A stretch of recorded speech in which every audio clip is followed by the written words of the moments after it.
Já estamos de volta com o seu estilo de vida, conversando sobre o retorno das crianças às aulas, ou sobre aquelas crianças que ainda estão começando o seu período escolar.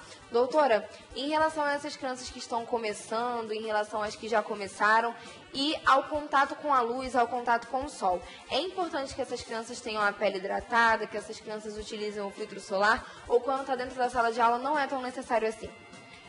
Olha, o filtro solar saiu de casa, já pode estar usando. E bebês a partir de 6 meses já podem iniciar seu uso também.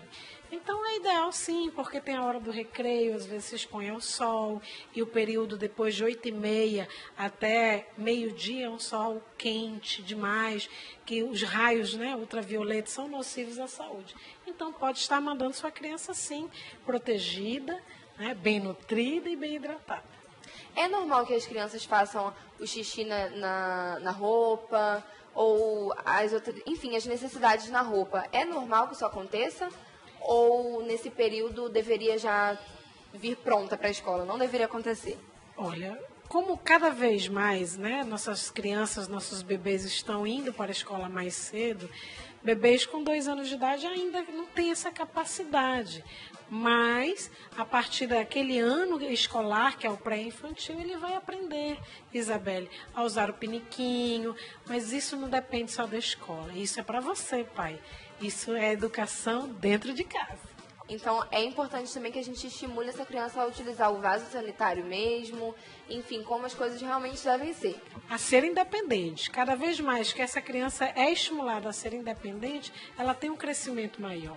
Então, tanto a escola quanto os pais, é uma parceria.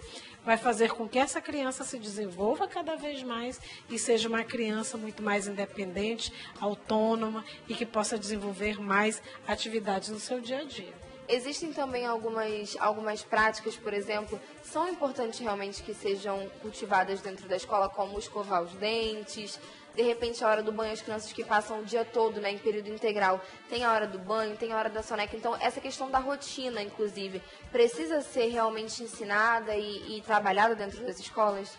A rotina é fundamental para toda criança, principalmente para a disciplina, Isabelle.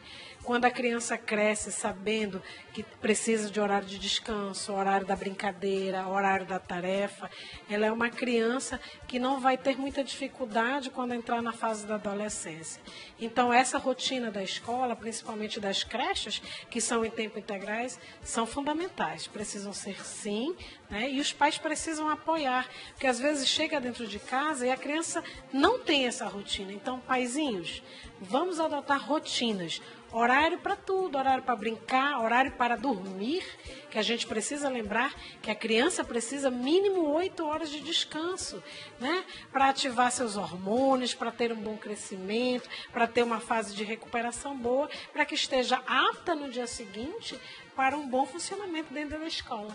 Em relação a essa questão do sono, em relação à criança dormir, ter o horáriozinho da soneca, é importante que a gente perceba, por exemplo, quando a criança chega, ela estuda de manhã, Existem crianças que se adaptam muito fácil no período matutino e existem outras que não conseguem se adaptar. Então, é normal que a criança chegue já com muito sono e que ela demore um pouquinho para acordar, ou não é normal, a gente precisa ficar observando, é melhor que você coloque seu filho no período vespertino. A partir de quando a gente pode perceber, medicamente mesmo, que essa criança precisa de um horário diferenciado, que essa criança não pode estar no horário matutino? Isabelle, se essa criança dorme cedo, tem mínimo 8 horas diárias de descanso, e mesmo assim ela estuda pela manhã e não consegue render, aí nesses casos a gente opta por colocá-lo no período vespertino.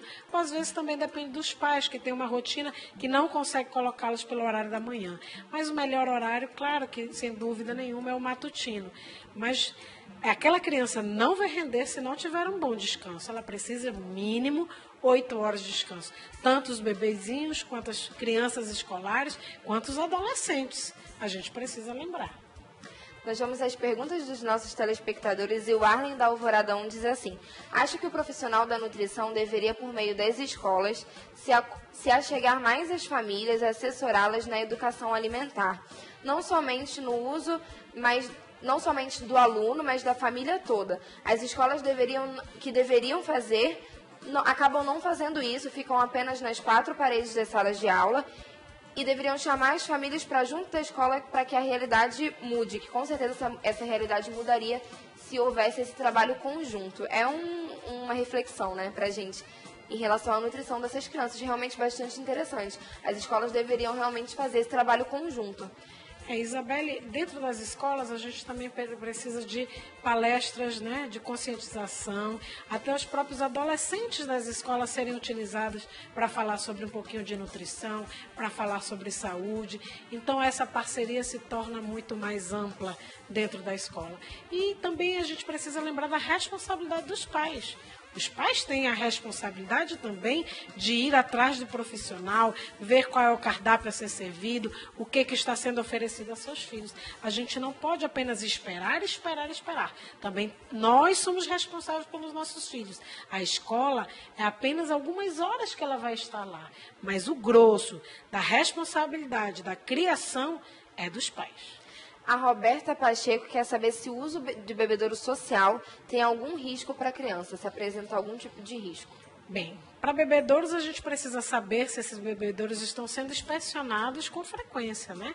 Mínimo de 3 em 3 meses, os selos de garantia ali da inspeção, como está a água, se tem contaminação, porque geralmente ocorre sim. Lembrar que as infecções, elas são transmitidas muitas das vezes oral e por secreção. Então aquela criança gripada, com influenza, vai lá, bebe, escorre ali, pinga o narizinho ali no bebedouro, vai estar eliminando o vírus e contaminando.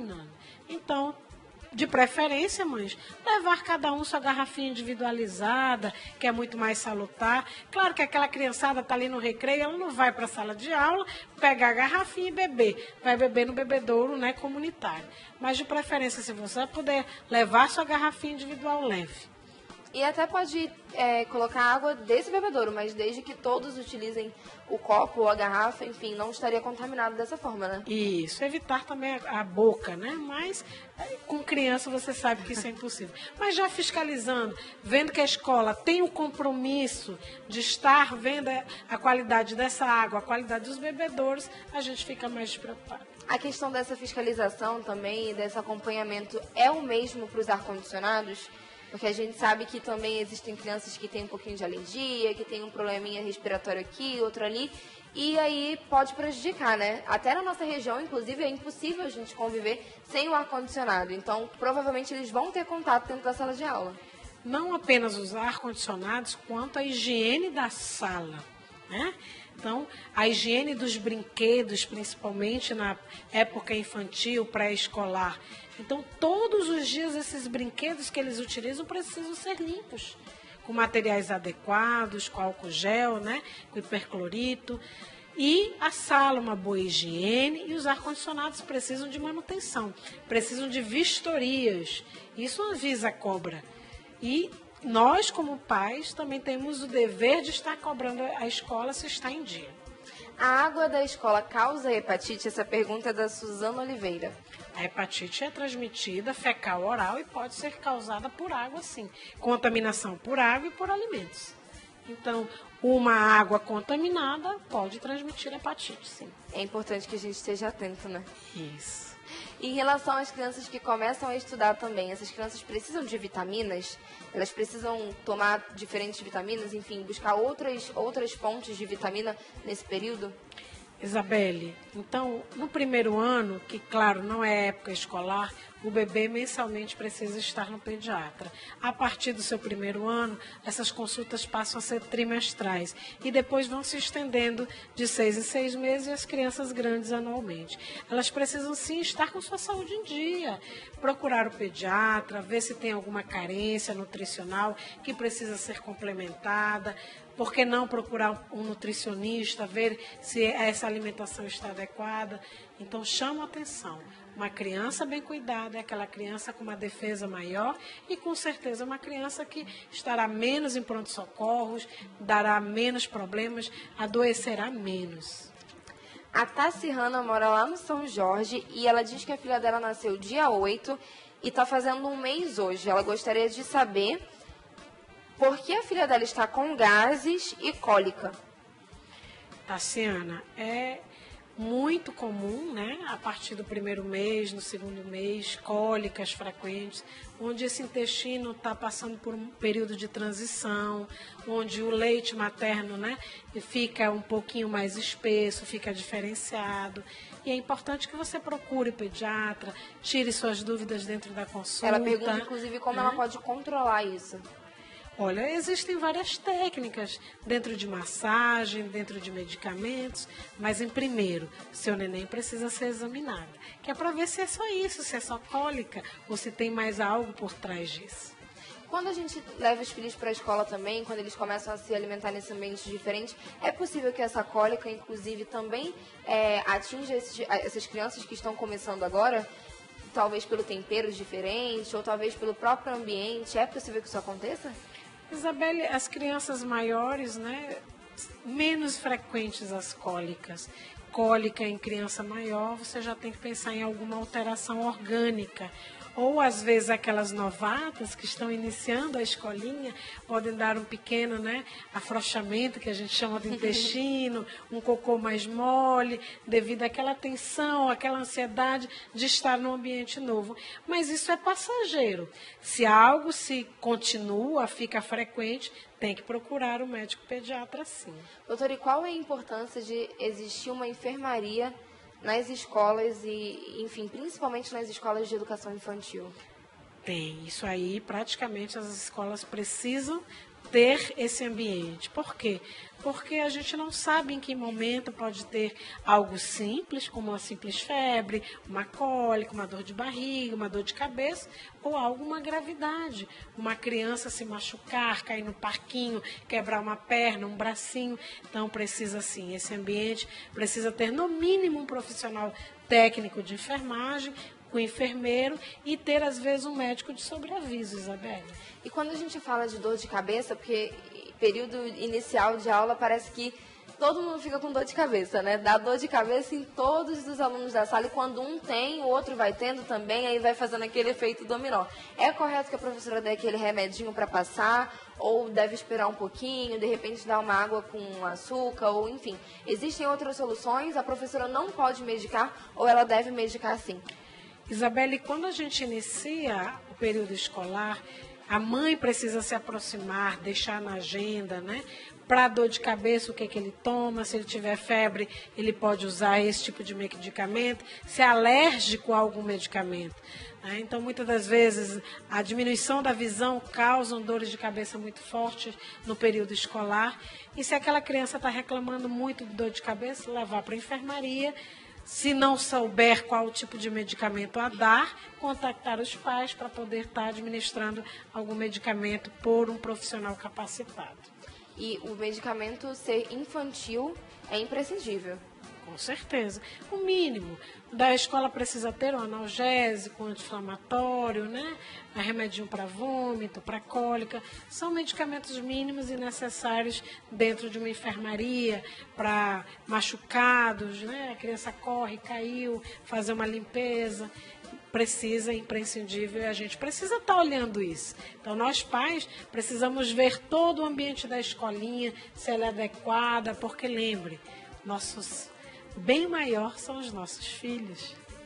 Em relação às crianças que já são um pouquinho maiores e precisam carregar a mochila, o peso dessa mochila, o que a gente pode conversar em relação a isso, em relação ao tipo de mochila, ao modelo, enfim, a tudo aquilo que tem a ver mesmo, que acaba influenciando na questão da coluna e por causa do peso que esse material provoca, né? Muito bem lembrado, Isabelle, principalmente os adolescentes. A partir dos 10 anos, da pré-adolescência, a criança diz que já é mico levar mochila de rodinha.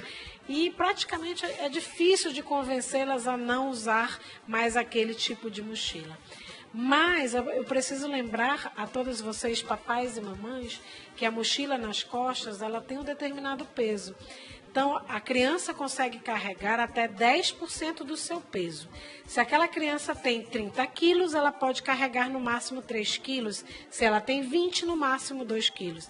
E o restante, os pais precisam ajudar a carregar, porque senão podem estar causando dores musculares, né? Podem estar causando também alterações dentro da coluna, porque essa criança está em formação e pode trazer sérias consequências. Então, aquelas mochilas apenas de um lado, apenas do outro, é prejudicial. Ela precisa ser usada nos 2 ombros para que o peso fique mais centralizado e, assim, menos prejudicial à saúde. Em relação também aos uniformes, ao tipo de tecido, principalmente na nossa região que é muito quente, o que a gente pode conversar sobre isso, né? Tem algum tecido que poderia fazer mal, que poderia prejudicar? É melhor que se tenha um tipo do que o outro? Olha, o melhor tecido para o nosso clima é o algodão, que consegue transpirar, que não é muito quente, que não soa demais, principalmente para as camisetas. Claro que às vezes as calças, as bermudas são feitas de um material um pouco mais... Ele não é de algodão, transpira menos. Então, as peças íntimas precisam ser de algodão. E ter a higiene. Chegou em casa, trocou da farda, lavar as fardas diariamente para evitar contaminações, evitar doenças. Então, as fardas de algodãozinho transpiram mais e evitam que essa criança perda líquido e desidrate. E é importante também que logo depois de sair da escola, esse uniforme, essa roupa, no caso, seja trocada. Seja trocada, lavada, imagine. Vá um dia na escolinha e veja o que seu filho faz no parquinho. É o mínimo. Tem que ser trocado todo dia, tem que ter higiene. Chegou em casa, lavou as mãos, né? Hoje tem o álcool gel antes das refeições e instruir o nosso filho também antes das refeições das merendas. Estar se higienizando e depois das merendas estar lavando os dentinhos. Lembrar que a região oral também é muito importante. A educação, a limpeza para evitar doenças. Acaba sendo um conjunto. Tudo. Mas se torna mais simples quando a gente tem informação, né? Então, eu gostaria de agradecer a sua presença, a oportunidade de a gente estar esclarecendo o público. Deixa um espaço também para você dar seu recado aí para quem está em casa. Tá. Obrigada, Isabelle, pelo espaço, é importante. Quero deixar bem claro aos pais, procure seu médico regularmente, principalmente na infância, na adolescência, onde alterações são muito frequentes, doenças muito frequentes.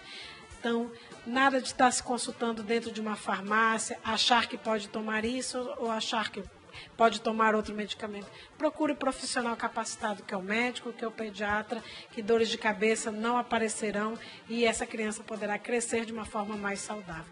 E muito obrigada, um bom dia a todos os amazonenses e qualquer dúvida estou à disposição. Muito obrigada. Para você que está em casa, nós vamos para um breve intervalo, mas daqui a pouco a gente está de volta e ainda esperando pela sua participação.